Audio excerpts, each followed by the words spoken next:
Então, a gente aprende na PNL e várias outras coisas que a gente consegue reconfigurar as imagens das coisas que chegam até a gente. Eu fiz vários treinamentos de desenvolvimento pessoal e pra mim foi a coisa mais importante. Eu quero muito entrar nesse assunto com você e fundo nesse papo. Que é obrigatório pra qualquer pessoa que quer empreender ou que quer ser protagonista da sua vida. E eu fiz o Fórum Landmark. É complexo de entender, mas no final das contas, a conclusão que o Landmark chega é que a vida é vazia e sem significado nato. O significado é basicamente aquele que a gente dá. E se a vida é vazia, você tá livre pra criar. E você tá livre pra ser quem você quiser ser. Então não é você apagar o seu disco rígido do passado e você esquecer o que você viveu. É você entender que no hoje, no presente, você tá livre para criar novos significados para as mesmas circunstâncias. E sempre tem a história real e a história que a gente conta sobre aquela mesma história. Porque ninguém enxerga o mundo como ele é. Ninguém. A gente sempre enxerga o mundo como a gente é, através das nossas próprias lentes, que foram configuradas através das nossas vivências, foram configuradas através das pessoas que estavam com a gente. Então, o jogo da empatia, eu sempre falo isso, que é fantástico de você entender, que você só cresce, você só amadurece, você só evolui a partir do momento que você desenvolve a coisa chamada empatia verdadeira. A empatia verdadeira não é você se colocar no lugar da outra pessoa, é você buscar enxergar o mundo através dos olhos daquela pessoa. Porque imagina o seguinte, eu me colocando na situação, na posição de um jovem de 13 anos que é favelado hoje. Com a cabeça que eu tenho hoje, eu iria buscar 200 milhões de maneiras de sair daquela circunstância. Mas eu sou eu, porque eu tenho um pacote de ideias e uma configuração mental que foi criada com base nas vivências que eu tive, as oportunidades que eu tive, a escola que eu estudei, os intercâmbios que eu fiz, eu morei nos Estados Unidos. Então é muito fácil pra mim falar isso. Mais difícil é você se colocar no lugar dele e você buscar se colocar no lugar dele através dos olhos dele e você buscar entender o pacote de vivências que aquela pessoa teve para ela chegar até o nível de raciocínio que ela tem hoje. E isso desenvolveu para mim um nível de entendimento e de compaixão com outra pessoa gigantesco, que você não tem ideia. Porque hoje as pessoas me criticam e eu consigo olhar para ela e eu consigo me colocar no mundo aos olhos dela e falar o seguinte, cara, talvez naquela circunstância, nessa posição, eu estaria fazendo o mesmo. Falaria a mesma coisa. Falaria a mesma coisa. Cara, isso que você comentou, tem algo que é abordado bem similar no livro A Psicologia Financeira, né, que inclusive eu estou terminando de ler. Eu acho que é no primeiro ou segundo capítulo, ele diz o seguinte, que isso é mais focado no dinheiro, mas é bem similar a isso que você comentou agora. Que a nossa visão exatamente de mundo, né, corresponde... A nossa visão de mundo, que nós identificamos é 0,0001%, mas do que acontece de fato 80% no mundo. Então vem de acordo com essas experiências. Que ele fala, isso eu me vi muito como o favelado investidor mesmo, né? Na questão de educar financeiramente as pessoas. Porque hoje alguém chega e fala, Murilo, eu investi errado dessa maneira, isso, aquilo, ou investi disso, será que tá certo? E aí quando eu li esse capítulo... eu lembrei exatamente dessas pessoas, porque eu falei, ela tomou essa decisão baseado nas experiências dela, na vivência dela, com as crenças limitantes relacionadas ao dinheiro, né, seja investindo conservador, com risco maior, e que é exatamente na posição financeira que ela está hoje, né? Então, a partir do momento que eu, de certa forma, enxerguei o lado dessa pessoa, eu falei, possivelmente eu tomaria a mesma decisão financeira. E ela tá certa. Entendeu? É esse o ponto. Ela não tá errada, porque é de acordo com o conhecimento que ela tem e todas as experiências, e eu lembrei exatamente da minha avó, também lendo esse capítulo, que teve um certo momento, né, eu conversando com ela, ela falou, na minha época, né, eu vivi em hiperinflação, então eu ia no mercado...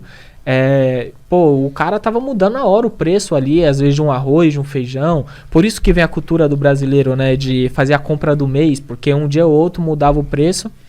E eu falei, eu nunca vou saber o que é isso, porque eu não vivi isso. E eu entendo hoje a posição financeira da minha avó de ser muito mais conservadora do que comparado a mim, que já tô correndo um risco maior, porque eu não vivi esse momento de hiperinflação. E é justamente o que você falou, só que eu trouxe para o contexto de finanças, que relacionado ao empreendedorismo, tem gente que não vai entender, obviamente, porque ela está vivendo outra coisa, e isso não quer dizer que ela está errada. Esse é o ponto que a gente tem que levantar aqui. Eu fiz um post hoje, é o seguinte, eu vou falar o post, e depois eu vou dizer a minha explicação sobre esse conteúdo. As abelhas não perdem tempo tentando explicar para as moscas que néctar é melhor que merda. As abelhas não perdem tempo tentando explicar para as moscas que néctar é melhor que merda. Só que o que eu entendi disso aqui é que basicamente, para a mosca, a merda é a vida dela. É como se fosse o mel dela. É o mel dela.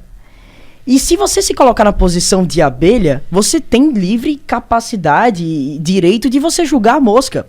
Mas a mosca, ela com certeza tá julgando a abelha, dizendo que o néctar que ela tá ali, que é aquele mel dela, é muito pior que a bosta que ela tá tendo naquele momento. É você conseguir entender que algumas pessoas têm tempos diferentes e que algumas pessoas vivem circunstâncias diferentes. E que o Thiago Negro fala muito isso que eu acho muito foda, que você não deve dar pérola aos porcos, no sentido de que, muitas vezes, quando você entrega um conteúdo muito maior do que o nível de consciência que aquela pessoa tá pronta pra receber, isso vai dar merda. Por quê? Porque ela vai se cobrar muito mais e ela não tem a musculatura emocional suficiente pra ela conseguir executar, pra ela conseguir ter o nível de empenho, de trabalho, de esforço necessário pra ela conseguir realizar aquela visão de mundo que foi expandida que ela acabou de construir. Então isso dá merda. E eu fico me questionando sobre isso o tempo inteiro. Porque o que eu faço é tentar evoluir, é tentar fazer crescer a visão de mundo das pessoas. Só que a ansiedade, ela vem de um delta, de um gap, de uma diferença entre a versão que você criou sobre você, a pessoa que você sabe que você poderia ser, e a pessoa que você está sendo. Já percebeu que quando você não faz alguma coisa que você sabe que você deveria fazer, o quão mal você fica? Então, quanto mais você vai ser cada vez mais feliz à medida que você consegue ter ações proporcionais à pessoa que você sabe que você poderia ser. E quando você consegue equivaler as duas coisas, entre a visão de mundo, o nível de consciência que você desenvolveu e as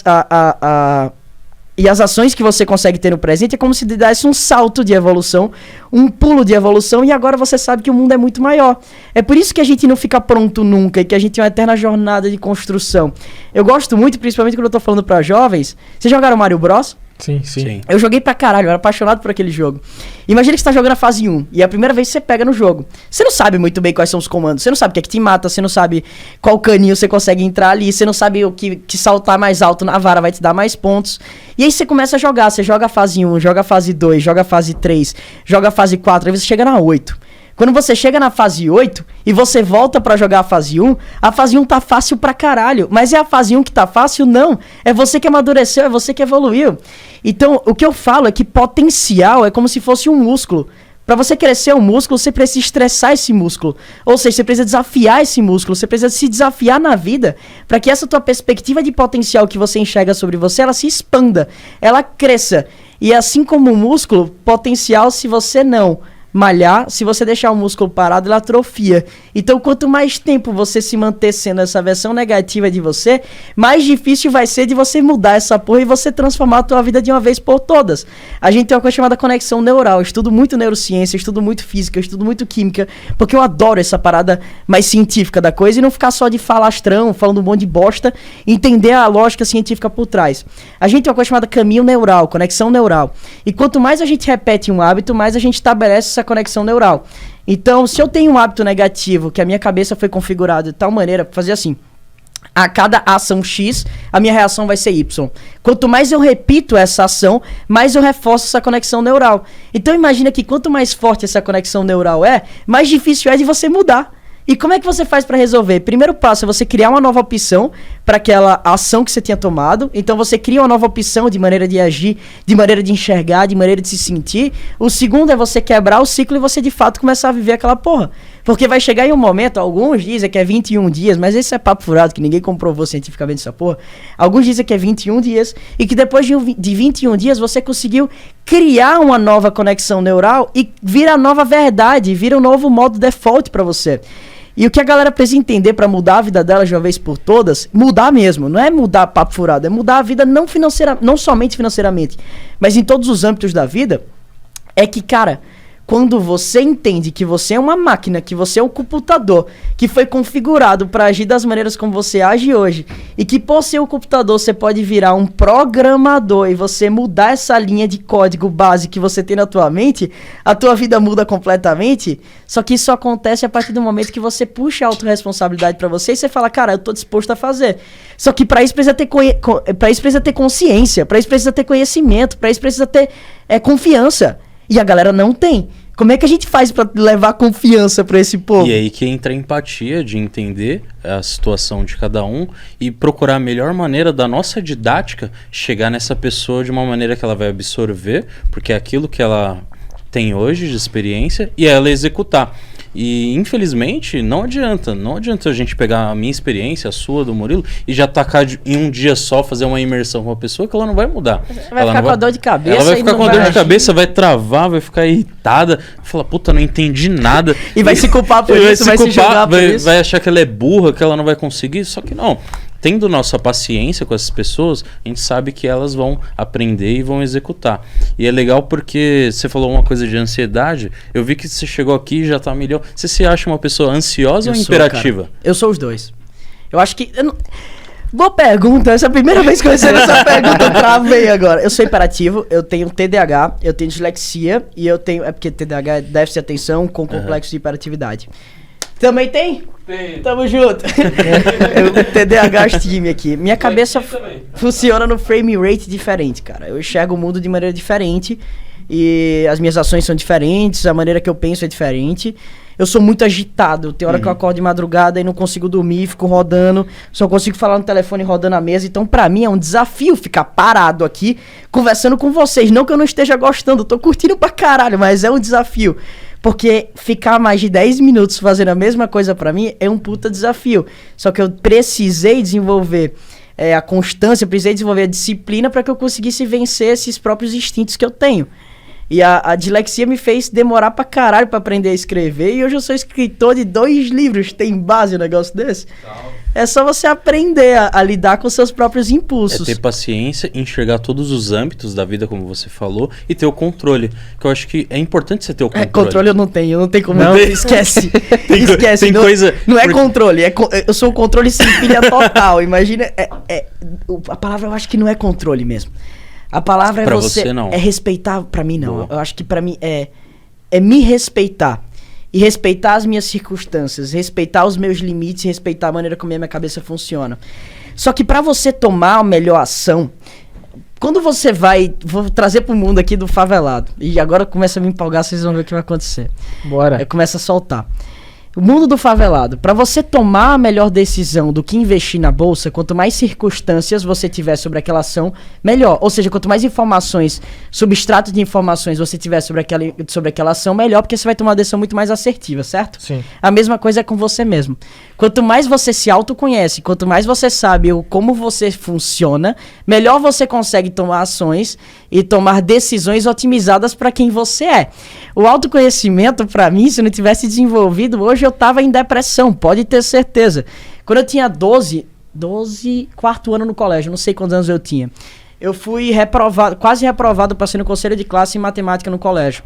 E eu escutei de vários professores dizendo que ia ser uma vergonha para minha família e que eu nunca seria bem sucedido, que nunca teria nada na vida e que eu era um bosta e várias coisas.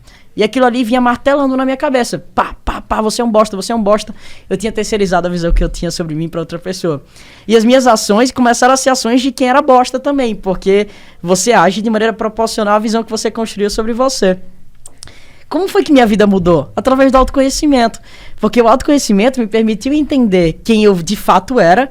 Ou seja, primeiro veio aquele sentimento, caramba, eu acho que essas pessoas não estão certas sobre o que elas estão falando, sobre o que elas estão falando sobre mim. Eu acho que elas estão erradas. Eu não posso ter vindo pra Terra e ser um bosta como elas estão falando que eu sou. E aí também veio um pouco de vou provar pra elas que eu não sou. Isso veio junto no meio do caminho. E aí eu comecei a olhar, cara, o que eu sou bom? Eu posso não ser bom nisso que as pessoas querem que eu seja bom, mas eu devo ser bom em alguma outra coisa. Eu sou bom em quê? E eu comecei a entender, eu sou bom, analisei a minha vida, eu sou bom vendendo, eu sou bom sendo criativo, eu sou bom resolvendo problemas. O problema da nossa sociedade, o principal pra mim, é que as pessoas o tempo inteiro elas querem ser boas em tudo. Ou seja, quando a gente fala assim, você precisa melhorar os teus pontos fracos. Quando a gente fala você precisa melhorar os teus pontos fracos, significa que você vai melhorar o que você tá ruim pra você ser mediano em tudo. Eu falo que você precisa melhorar os teus pontos que já são naturalmente fortes.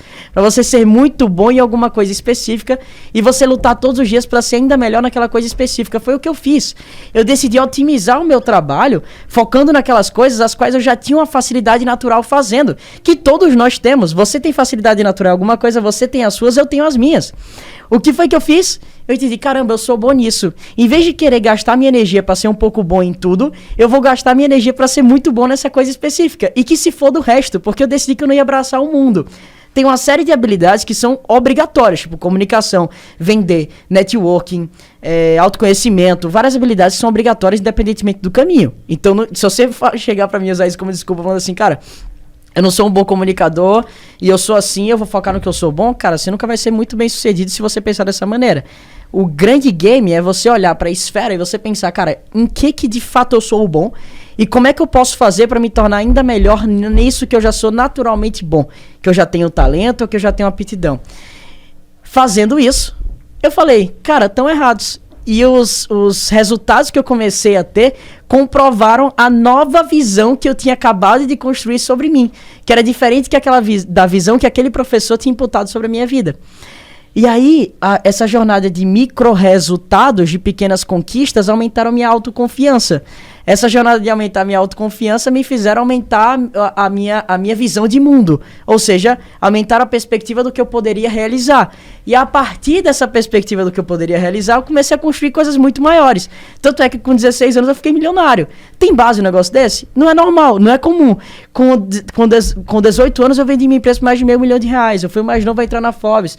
Hoje a minha empresa deve valer uns R$20 milhões. É muita coisa, eu tenho 20 colaboradores, a parada tá crescendo. E é só o começo. Ou seja, eu tô só no começo da minha vida, porque os próximos micro resultados vão aumentando cada vez mais a percepção de valor que eu tenho sobre mim mesmo, consequentemente vão expandindo a minha visão de mundo, consequentemente vão expandindo o meu nível de ação no presente, que vai me levar cada vez mais perto a essa visão que eu acabei construindo sobre mim. Brisei. Entenderam? Sim, entendi.